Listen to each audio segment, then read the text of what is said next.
Wakil Ketua DPRD NTT Ince Sayuna mengaku pihaknya menghormati keputusan Presiden Jokowi menunjuk Ayodhya Kalake menjadi penjabat Gubernur NTT. Ince Sayuna menyebut DPRD NTT belum mendapat informasi resmi mengenai penetapan penjabat Gubernur NTT ini. Politisi Golkar NTT itu mengatakan siapapun yang dikirim Jokowi ke NTT menjadi kepala daerah merupakan orang terbaik dan memahami kondisi di NTT. Informasi selengkapnya akan disampaikan langsung oleh wartawan Pos Kupang Irfan Hoi. Silakan rekan Irfan. Ya, Mei dan Tribuners benar bahwa DPRD NTT sendiri sudah mengkonfirmasi atau merespon sendiri terkait dengan penunjukan penjabat gubernur NTT yang kemudian berbeda dari usulan DPRD NTT sendiri karena nama Ayodhya Kalake sendiri memang tidak masuk dalam daftar usulan. Namun menurut keterangan dari fraksi Golkar bahwa nama beliau pernah dimasukkan oleh fraksi Golkar ketika kompilasi atau sebelum kompilasi yang dilakukan oleh pimpinan Dewan, sehingga dia juga tidak terlalu kaget. Menurut Wakil Ketua Ince Sayuni sendiri, dia juga tidak terlalu kaget terkait dengan hal ini. Namun dia menyambut baik terkait dengan penunjukan penjabat gubernur ya yang dilakukan oleh Presiden Jokowi melalui Kementerian Dalam Negeri.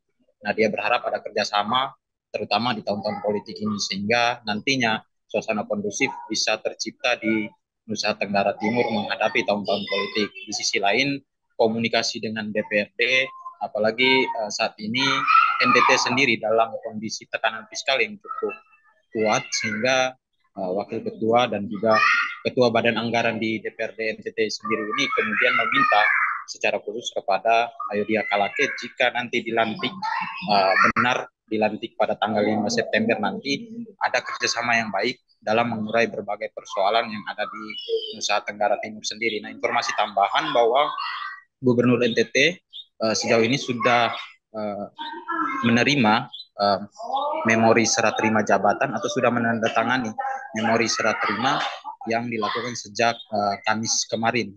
Nah, saat ini Gubernur Victor sendiri sedang berada di Kabupaten Rote, kemudian Wakil Gubernur berada di Kota Kupang. Keduanya masih beraktivitas seperti biasa dan direncanakan informasi terakhir keduanya akan berangkat ke Jakarta pada minggu besok untuk menghadiri prosesi pelantikan yang dijadwalkan tanggal 5 September mendatang. Demikian, Mei.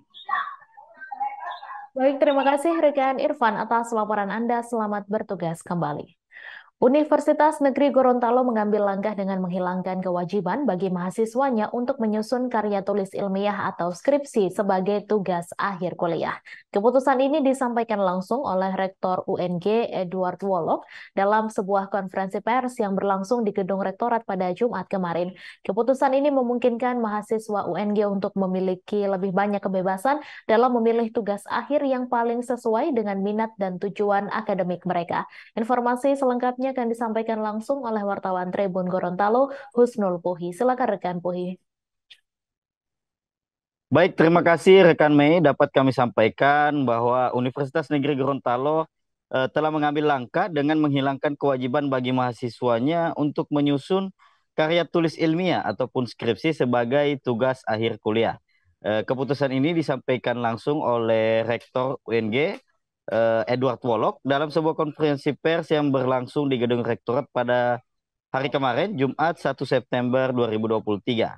Di mana keputusan ini memungkinkan mahasiswa UNG untuk memiliki lebih banyak kebebasan dalam memilih tugas akhir yang paling sesuai dengan minat dan tujuan akademik mereka. Alternatif tugas akhir yang ditawarkan mencakup pembuatan prototipe, proyek, dan bahkan riset tindakan lainnya.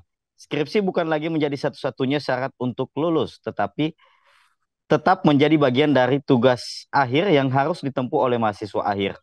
Kata Edward, pihak prodi dan perguruan tinggi dapat menentukan bentuk tugas akhir yang sesuai dengan kebutuhan mahasiswa. Keputusan ini juga mencakup program tesis dan disertasi, sehingga tugas akhir tetap ada, tetapi skripsi bukanlah satu-satunya model tugas akhir yang diwajibkan bagi mahasiswa. Sebelumnya, perubahan dalam persyaratan tugas akhir ini telah dibahas dalam peluncuran Merdeka Belajar episode ke-26 dari program Merdeka Belajar. Dalam pembahasan ini, Menteri Pendidikan Kebudayaan Riset dan Teknologi ataupun Mendikbudristek Nadiem Makarim membahas transformasi standar nasional dan akreditasi pendidikan tinggi yang memunculkan pertanyaan-pertanyaan penting di kalangan masyarakat dan mahasiswa.